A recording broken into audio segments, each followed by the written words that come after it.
омадани наҷотдиҳанда. дар ҳикояи гузашта мо дар бораи наҷотдиҳандаи олам пешгӯиҳои ишаъё пайғамбарро шунидем. ишаъё дар замони пеш аз асирии исроилиён зиндагӣ мекард. аз он вақт 700 сол гузашт. дар муддати ин солҳо исроилиён асири бобилиён ва форсҳо шуданд. баъдтар як қисми онҳо ба исроил баргаштанд. ин давра боз 400 соли дигарро низ дар бар мегирад ки одамон интизори омадани наҷотдиҳанда буданд. вақти он расида буд ки худованд наҷотдиҳандаро ба замин фиристад. рӯзе худо фариштаашро ба назди марьям ном духтаре фиристод. марьям худоро дӯст медошт ва покдил буд. ӯ дар шаҳри носираи ҷалил зиндагӣ мекард ва бо юсуф ном мард фотиҳа карда шуда буд. фаришта ба марьям гуфт: рӯҳи муқаддас бар ту хоҳад омад, қуввати худои таоло ба ту соя хоҳад афканд.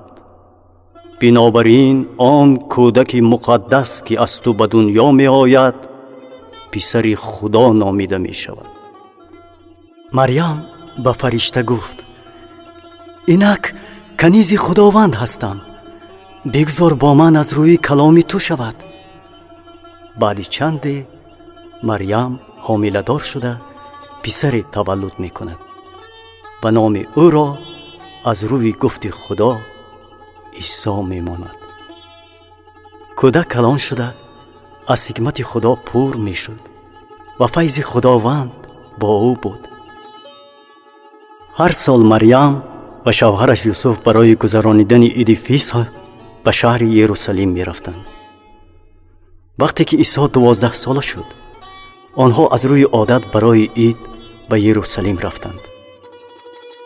пас аз тамом шудани ид марьям ва юсуф ба шаҳрашон равона шуданд.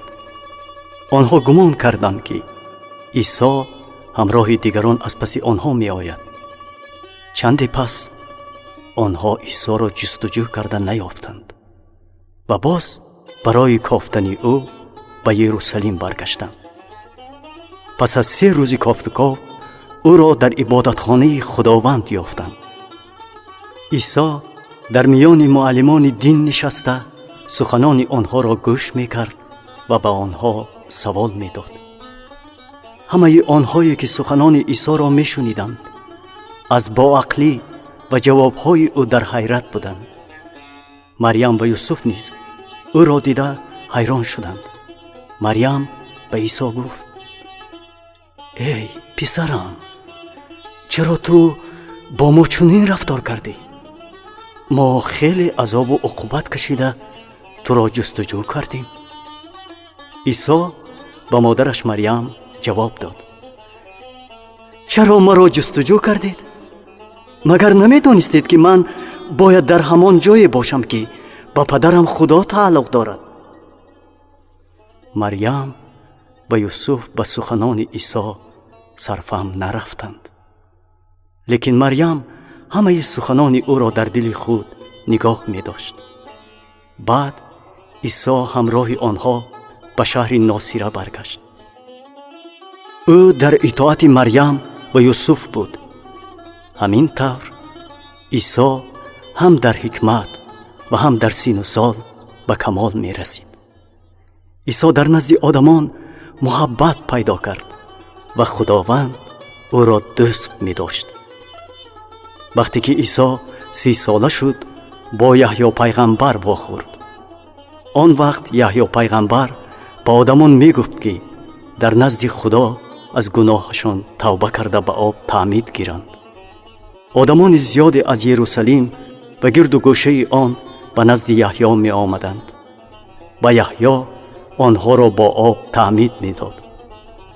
баъд аз чанде исо ба назди яҳьё омад. ӯ ният дошт ки аз яҳьё таъмид гирад. яҳьё медонист ки исо ба тавба эҳтиёҷ надорад. ӯ ба исо гуфт: من باید از تو تعمید بگیرم، تو باشی نزد من می آیی. عیسی به او جواب داد: بگذار چنین شود، زیرا که به ما لازم است هر عدالت را این طور اجرا کنیم. پس یحیی عیسی را در دریای اردن تعمید داد. وقتی که عیسی از آب برآمد، آسمان گشاده شد. روح مقدس خداوند مثل کبوتر بر او نشست و آوازی از آسمان آمد که گفت: این پسر من است و من از او ممنون هستم. آزمایش عیسی. بعد از تعمید گرفتن، روح خداوند عیسی را به بیابان برد تا که شیطان او را بیازماید. عیسی در بیابان 40 شبانه روز روزه گرفته خیلی گرسنه ماند. همین وقت شیطان برای آزمایش کردن عیسی آمده گفت: اگر تو پسر خدا باشی، بگوی که این سنگ ها نان شوند.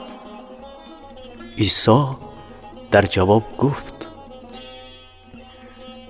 در تورات نوشته شده است آدمیزاد نه تنها با نان بلکه با هر کلمه که از دهان خداوند می براید زندگی می کند. پس از آن شیطان عیسی را به شهر مقدس یروشلیم برد و او را به بالای گنبد عبادتخانه گذاشت و به عیسی گفت: اگر تو پسر خدا باشی، خود را به پایان پرتا، زیرا چنین گفته شده است: او به فرشتگان خود فرمان می دهد که تو را بر روی دستانشان با احتیاط برداشته برند تا که تو به سنگ پیشپا نخوری. عیسی به شیطان چنین جواب داد: همچنین در تورات نوشته شده است: هیچگاه خداوند خدای خود را نآزمای. بعد شیطان عیسی را به قله کوه خیلی بلند برد. همه این مملکت های جهان و شهرت آنها را در یک لحظه به او نشان داده گفت: همه اینها به دست من سپرده شده است و من آن را به هر کی خواهم می دهم. پس اگر تو به من سجده کنی، همه‌اش از آن تو می شود. ولی عیسی به شیطان چنین جواب داد: از من دور شوی شیطان، زیرا نوشته شده است: به خداوند خدای خود سجده بکن و تنها او را عبادت نما. و شیطان تمام آزمایش ها را به آخر رسانیده از عیسی دور شد. پس از این فرشتگان حاضر شده به عیسی مسیح خدمت کردند و عیسی با قوه روح به شهر ناصره ولایت جلیل برگشت و آوازه او در تمام کشور پهن گشت. عیسی در عبادتخانه های آنجا مردم را تعلیم میداد و همه او را ستایش میکردند. دعوت و تعیین کردن شاگردان. پس از آزمایش عیسی خدمت خود را از ناصره جلیل شروع کرد. اما پس از چندی او آنجا را ترک کرده به شهر کافرنهم آمد. روزی وقتی که عیسی در کنار کوه جنیسار می ایستاد، مردم زیاد گرد او جمع آمدند. آدمان او را از هر طرف فشار می دادند، زیرا آنها می خواستند که به او نزدیک شده کلام خدا را خوبتر بشنوند. در همین لحظه عیسی 2 قایق را دید که در کنار کوه می ایستاد. ماهیگیران پتروس و برادرش اندریاس از قایق‌ها بیرون آمده تورهای ماهیگیریشان را می شستند. عیسی به قایق پتروس سوار شده از وی خواهش کرد که آن را اندکی از ساحل دورتر راند. او در قایق نشسته به مردم تعلیم دادن را سر کرد. وقتی که عیسی سخنانش را به آخر رساند، به پتروس روی آورده گفت: қайиқро ба ҷои чуқуртар бирон ва турҳоро барои сайди моҳӣ ба об андоз.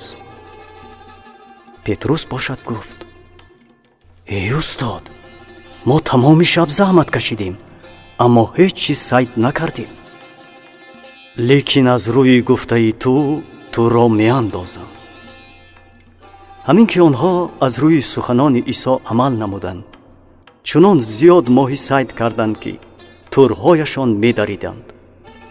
бародарон рафиқонашонро барои ёрӣ ҷиғ заданд.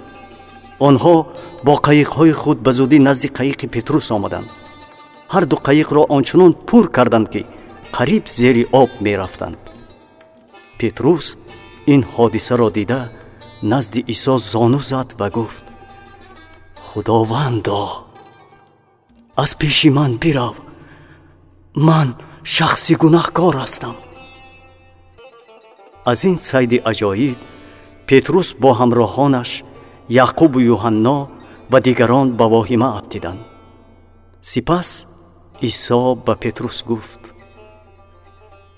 натарс, мин баъд одамонро сайд хоҳӣ кард. чун онҳо ба соҳил расиданд, ҳама чизро гузошта аз паси исо рафтанд. рӯзи дигар исо аз назди боҷгоҳе мегузашт ки нигоҳаш ба Матто ном марди боҷгир афтод. исо ба ӯ муроҷиат намуда гуфт: аз паси ман биё. Матто дарҳол ҳама чизашро тарк карда бархост ва аз пайи ӯ рафт. ҳамин тавр рӯз аз рӯз пайравони исо зиёд мешуданд. шаби исо болои кӯҳ баромада то саҳар дуо гуфт. сипас аз байни ҳамаи пайравонаш ба худ 12 шогирдро интихоб кард.